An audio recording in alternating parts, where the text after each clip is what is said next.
I don't think I've ever preached on the book of Ecclesiastes. I could certainly preach a similar sermon with any of the three lessons today. But I thought Ecclesiastes is a book that many Christians avoid because it seems to be rather negative. You know, it starts off very negative, at least in most of our translations. But let's give it a try, shall we?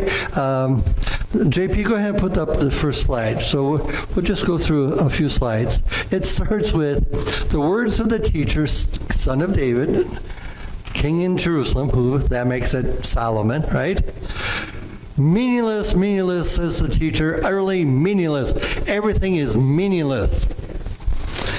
Doesn't get any better, guys. That's pretty much the whole book, all right? Although this book has been responsible to making people wake up and come to know Jesus. Jeff Allen, a Christian comedian, if you could look him up and find his testimony, it's very powerful. He was married, had a child or two, but he was always grumpy, always angry, and his wife just kept saying, "What's wrong? You know, why are you so angry?" He goes, "I don't know. And their marriage was ready to break up, and he was golfing with a friend who got him a tape on the book of Ecclesiastes. At first, he wasn't going to listen to it because he said to his friends who was starting to talk about the Bible, he goes, "Oh, I don't believe in the Bible. I'm an atheist." And the guy goes, "Well, what in the Bible don't you agree with?" And he said, "Well, I don't know. I've never read it." His friend goes, "You're not an atheist. You're a moron." And the guy was golfing on Murfield Village, which is the best golf course in Columbus. Jack Nicholson, I think, built that place, And so he didn't want to lose the privilege of golfing on this wonderful course by getting angry at the guy who invited him, And so he said, "Well, why do you say that?" He says, "Well, a true atheist has studied all the world's religions and has come to the conclusion that there's no God. You have circumvented that, You're lazy. You're a moron, But he eventually gave him these tapes about Ecclesiastes. He didn't read it or listen to him for a long time until his wife gave him an ultimatum. She was going to go visit her mom. "You're not invited. I may or may not return. But if I do return, you better either listen to these tapes or get them out. They're just making up a mess, And so he listened to that, and those were the opening words. And he said, "Yeah, that's the philosophy of my life. Everything is meaningless." And he eventually went on a journey to knowing Jesus. The word meaningless is not exactly the right word. King James has the word, anybody remember King James Bible? You know what it says in King James? I think it's the same word in the translation we had here. Vanity. King James. I know some of you like the King James Bible. Maybe you grew up with it. Maybe you're like the one man that once told me that he liked the King James Bible because if it was good enough for St. Paul and Peter, it was good enough for him. The King James Bible was not in Jesus in that day. But anyway, 1,600 years later. But anyway, so the word is meaningless is not the right word, and it's not even vanity. It's more like a mist, a vapor. All right, and I came up with the greatest illustration for today's point here. All right, it's bubbles. Remember bubbles? You like those? And you see. Now look at that. Isn't that impressive? It's a good size, it's glimmer, it's shiny, right? It's pretty, right? But if you go after it, what's going to happen? It will pop. There's much in this life that's like that. And that bubble thing is really what Solomon is saying. Everything is a bubble that will finally burst. It may look pretty. You may chase after it. But in the end, it's like chasing the wind. It just disappears. That's what's behind the book of Ecclesiastes. And it's like 57 times it says, under the sun, this is the way it is. Under the sun is meaningless or a bubble, right? Under the sun. So what Solomon is doing is that late in his life, he's looking back and he sees that without God and only from a human perspective, if you just live on this plane of under the sun, everything is like a bubble that will burst. It might be pretty, you might chase after a while, and eventually it will burst. And so he goes through a bunch of things, okay? So let's go through some of those things. The next slide, he starts by saying work is meaningless. Again, under the sun, without God. Oh, this is what you got to understand. Remember when you have to write theses in English class? You know, you always start, usually in the first paragraph, sometimes the second, but usually in the first, you write what was your basic point, right? And then the rest of what you wrote, that's your thesis sentence, the rest of it you defended or presented the facts that backed up your thesis. And then at the end you gave a nice little conclusion how your thesis is correct. That's how we Western people, people not from the Middle East, people that live in Europe and America, that's the way we do theses, these papers. But not in the Middle Eastern world. They give you the thesis and the point and the conclusion all together at the end. And so that's why the book starts so abruptly, because he is getting into his argument. And the conclusion and the thesis will be given to you later. Isn't that strange? All right? And so he says, work is meaningless. What do people gain from all their labors which they toil under the sun? Generations come and generations go, but the earth remains forever. You know? Many people have discovered this to be true, right? You work for a certain company for a whole bunch of years, and then they give you the golden handshake, right?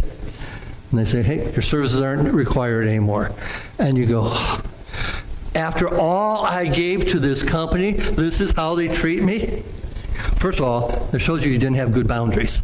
Read the book Boundaries by Smalley or whoever, all right?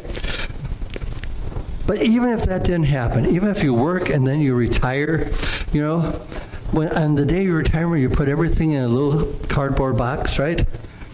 And they reward you after all these years by escorting you out. Now, this is not a parade, you know, of celebration. They're making sure you don't steal any more pencils, all right? So you get escorted out, and all you've got for all those years is a little box, right? And you go home. Soon, somebody will take that office. Somebody will take that wonderful desk that you had for many years. And isn't that what was said in the gospel lesson, you know? All the stuff you gain, somebody else is going to get at the end, right?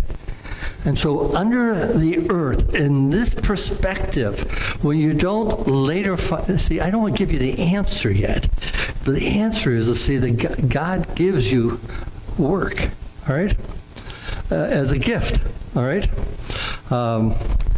But I would destroy the thinking. So he has to start what I would say is negatively. Work is meaningless under the sun. If that's all you strive for, and that's what you build your whole life around, in the end, it's a bubble, you know? There's a great seminar by Thrivent. It's about you not only have to retire from something, but you have to retire to something. And if you don't have that to something, your whole identity has been tied up. Isn't I think the point here? If your whole identity is work-related, what happens when that work disappears? Or that job disappears, you know? I know this sounds very pessimistic, doesn't it? Two pessimists, maybe you heard this, about the two pessimists that met at a party. And instead of shaking hands, they shook heads. And they go, right? So it seems like it's pessimism. Or, if this is Solomon at the end of his life, as an aged man, he's given us these as warnings. He's saying, I've pursued all these things. And looking back, they come up empty, under the sun. The next thing, let's go to the next thing. Oh, before I do that, every so often there are songs, modern songs, that illustrate this emptiness, all right? And I think Evanescence has some good songs. That's a more modern band. But here's one maybe some of you will recognize, all right? Every day she takes a morning bath. She wets her hair, wraps a towel around her as she's heading for the bedroom chair. It's just another day. Slipping into stockings, stepping into shoes, dipping into the pocket of her raincoat. It's just another day. At the office where the papers grow, she takes a break, drinks another coffee, and she finds it hard to stay awake. It's just another day. Do. I will give you all the do's, okay? All right. And then she goes, this says, so sad, so sad. Sometimes she feels so sad. Alone in an apartment she dwells, till a man of her dreams comes to break the spell. Stay, don't stand her up. And he comes and he stays, but he leaves the very next day. So sad. Sometimes she feels so sad. Those are the words of Paul McCartney. Anybody remember him? It was a group called the Beatles. Remember the Beatles? Anybody remember the Beatles? The Beatles was this group that said, all you need is love. And then they broke up.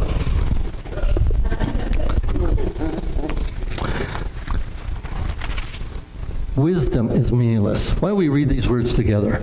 I, the teacher, was king over Israel and Jerusalem. I applied my mind to study and to explore by wisdom all that is done under the heavens. What a heavy burden God has laid on mankind. I have seen all the things that are done under the sun. All of them are meaningless, a chasing after the wind. For with much wisdom comes much sorrow. The more knowledge, the more grief. I have a friend back in Ohio. He went to his doctor at the Mayo Clinic, at the Cleveland Clinic, the Cleveland Clinic, and they were talking about a certain doctor that they both knew. And the doctor that was attending to him said, oh yes, he's coming in for a seminar today. He said, I know that, I'm going to have lunch with him later. Oh, you know him. So that's how the conversation said. Anyway, this other doctor was coming in. He had served at the Cleveland Clinic for years, but he was coming in to do a seminar on alternative medicine and the power of prayer in healing. All right? And the doctor that was attending to this man said, when I first started studying science and then went into medicine, I really thought that science and medicine had all the formatting, had the platform for answering the questions of life. And I must admit, with this guy coming, that it doesn't answer. Science and medicine doesn't answer all the questions, especially the big questions. Now, did he go on to confess that it was about God? No. He said he didn't have any more answers than that. All he knew is that science and medicine would fail in answering all the questions, especially the big questions. There's nothing wrong with education, but without God, you're a fool, right? Doesn't the Bible say only a fool? So what happens when you get educated if you're a fool? Well, you become an educated fool, right? And you find out that in the end, sooner or later, that's another bubble, and it doesn't totally satisfy. Next one. Next slide. Say it together. I said to myself, come now, I will test you with pleasure to find what is good. But that also proved to be meaningless. Laughter, I said, is madness. And what does pleasure accomplish? I tried cheering myself with wine and embracing folly. My mind still guided me with wisdom. I wanted to see what was good for people to do under the heavens during the few days of their life. There's a hint there. There's only a few days in this life. But the Ecclesiastes just said there's a day of judgment. That's part of the answer part, you know? All right, I know not everybody's a Beatles fan, right? So I do have to give equal time to that other group, right? I can't get no satisfaction. I try and try and try and try. I can't get no satisfaction. So said the prophet Jagger, right? He tried everything. You know, ever since I kind of got spiritually renewed at 18, I've enjoyed Christian testimonies. I know in the Lutheran circles we don't do that, and perhaps it's because all the focus can be sometimes on the person and not on Jesus, and that's true. You know, I've heard testimonies. Guy went on 45 minutes and spent 4 minutes about Jesus. 45 minutes of sordid details, and then I found Jesus, and everything was fine. But it was like all you thought about was that person's. But I've liked testimonies. Testimonies are pretty much like what Ecclesiastes is. He says, I've looked back in my life, and this is what my life was like without God, right? And so, like, one of the first testimonies I remember hearing was Dan Peake. Dan Peake was from the group America. Remember the song Horse with No Name? Silly song, but anyway, Horse with No Name, right?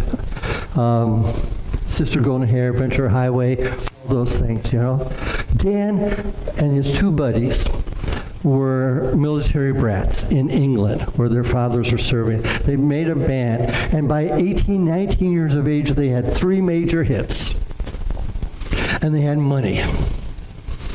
Okay, and with money comes drugs, and with money also comes girls. They had it all. They had it all. But a few years later, Dan Peake, who was the most rebellious, who tasted everything that fame could give him, found it was empty and became Christian. And then he wrote Lonely People. Here's a song for all the lonely people. Don't give up until you drink from the silver cup and ride the highway to the sky while I'm on my way back home. That's all a testimonial song, I love that. Or Alice Cooper, he's one of my favorites, I did host at my last church, Leon Patillo. He had been the lead singer of Santana for 5 years. And finally he decided, he thought serving God would be a much better use of his life. And he left the group, right? And when he went to the manager and say, hey, my wife and I, we want to leave, we're going to do youth ministry. The manager said, well, I thought this might happen. We're willing to double your salary. So he goes over and tells his wife, and they prayed over it and said, no, we're going to leave. So he goes back and says, we're going to leave. Thank you, but we're going to leave. And the manager says, well, we thought this could happen. We're willing to triple your salary. So he goes back and talks to his wife, and they prayed over it. God, we know you want us to do ministry, but does it have to be right now? So they came back and said, no, we really feel the call of God on our life. And the manager says, well, we thought this might happen. Our final offer is to quadruple your salary. And he went back and prayed with it, and they came back and said, no, we need to leave. We got a different purpose. Imagine that. I love that story, And if you go to a website called I Am Second, you'll see other testimonies. If you're a baseball fan, Albert Pujols tells his story in there. If you're into the fashion scene, one of the prettiest women, I don't know which one I want to reference to, will give you her testimony. The girl who got her arm bit off by the shark will give her testimony. The future young model who walked into a prop plane's helicopter and got disfigured will tell you, even though beauty was her God, it's no longer, and she found God and all that. Wonderful stories, and there's lots out there. I know the old ones. There's Kat Von D, an influencer, former witch. She has her story out there too. You should know. The girl basketball player. Not everybody talks about Caitlin, right? Caitlin Clark. I'm a Paige Bueckers fan. Anyway. But there's another girl out there, Van Leith, blonde-haired girl. She plays with Angel Reese, I believe. Anyway, she just got baptized 2 years ago. one of the best basketball players around. But she found out there was something else out there. Something was missing, and she found it by coming to God, which is what this is all leading up to. But sometimes you hear these testimonies, and if you're a Baptist especially, they do that more. So you say, oh, my life is so boring. I've always been a Christian. I grew up in the church, you know. I don't have any of these vices to talk about. Maybe I should do that for a while. Maybe go out and do drugs, you know, increase my body, and, you know, start a body count, you know, and all that stuff. And then I'll have a story to tell.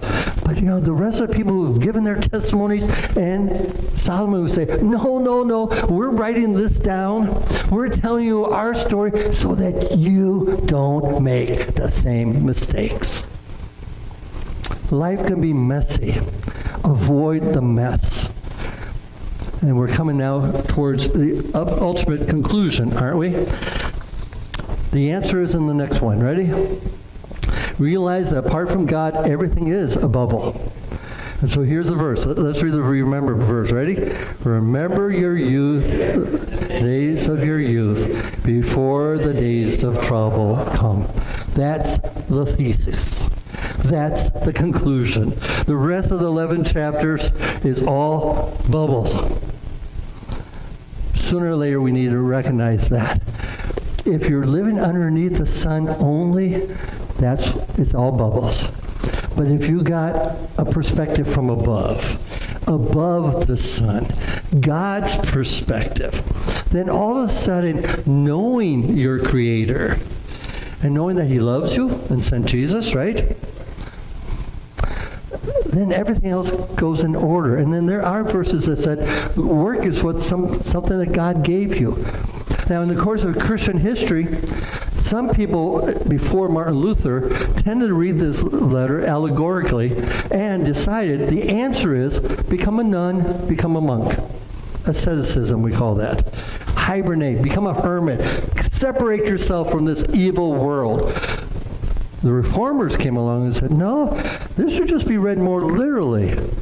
If you know God, all these other things are gifts. They're terrible gods, but they can be wonderful gifts from God. And that's why we have this idea of vocation, that wherever you work or worked, all right, that was God's calling for you in that place. Not only in your workplace, but in your relationships with family. Those are stations in life that God has blessed you. Relationships are good. Work is good. They're all gifts from God, but don't make them a God. And you don't make them a God by coming to know your Creator early in life. Do you know that most people become Christian by the age of 12? Now, that may be because of evangelicalism and the born again decide for Jesus by age 12. In the liturgical churches, we have affirmation of faith at confirmation, right? That's a big thing. The second largest is college-age kids. They come. Blessed are those who come early in life to know God and His love. So that means they won't mess up as badly. Will they still stumble? Yes. But will they mess up as bad? Not if they come to know their Creator through Jesus early on. The Bible says the best thing you can do is fear God and obey His commandments. And I know that sounds very, very Old Testament. It is from the book of Ecclesiastes. But in the Old Testament, the word fear God, love God, trust God, they are very close to one another. That's why someone says, with you, Lord, there is forgiveness of sins. Therefore, you are feared. We could put the word loved right in there, or trust. It's all that. And we know that God has love for us, that He pursues us. You know that 23rd Psalm? Surely goodness and mercy shall follow me all the days of my life. Bad translation. I know we'll never get away from it because you're all addicted to King James, as Peter and Paul were. But it really means, surely goodness, God's goodness and mercy, shall pursue me. not just merely follow after me, shall pursue me. This is what you get when you see above the sun that there's a God who loves you so much that he wanted to possess you for eternity. And now wants you to put him first. And if you put God more in the center of your life, all these other things find their good places. And work is okay. Relationships can be good. Leisure can be good. Much can be good. But only if they're not God and Jesus is. So that's the story of Ecclesiastes. One final story. David Cook was a pastor up in Milwaukee, Wisconsin. We went to Hope Lutheran Church. A friend of mine got me up every Sunday morning, knocked on my door, make sure I got up and got to church. His name is Dan Flynn. He's the reason I'm a Christian. He's also the reason I'm here before you today. Anyway, so we used to sit in the front row, you know. Dan didn't want to be distracted by the kids. Anyway, no offense. So we always sat in the front row. But David Cook told the story when he was a slightly younger pastor in Philadelphia, how there was a man in his church that was a fireball of a businessman. He rose through the ranks of the company, and as he did so, he trampled over everybody, stepped on everybody to get ahead. And finally, he made it towards the top, you know. But in the process of getting up to the top, he lost the respect of his kids because he was never around. And after that, he lost the love and the respect of his wife, and they got divorced. And then finally one day he had a very bad heart attack and was in the hospital. Young David Cook, pastor, young guy, didn't know exactly what to say to this man. So the only thing he could say to this man was, I certainly feel, and then he lost his business, because that too was running on a very fine edge. He lost everything. And David Cook didn't know what to say, and the only thing he could say was, I certainly feel for you, having lost so much. And the pastor said, the man said, Pastor, the hard part is not losing it.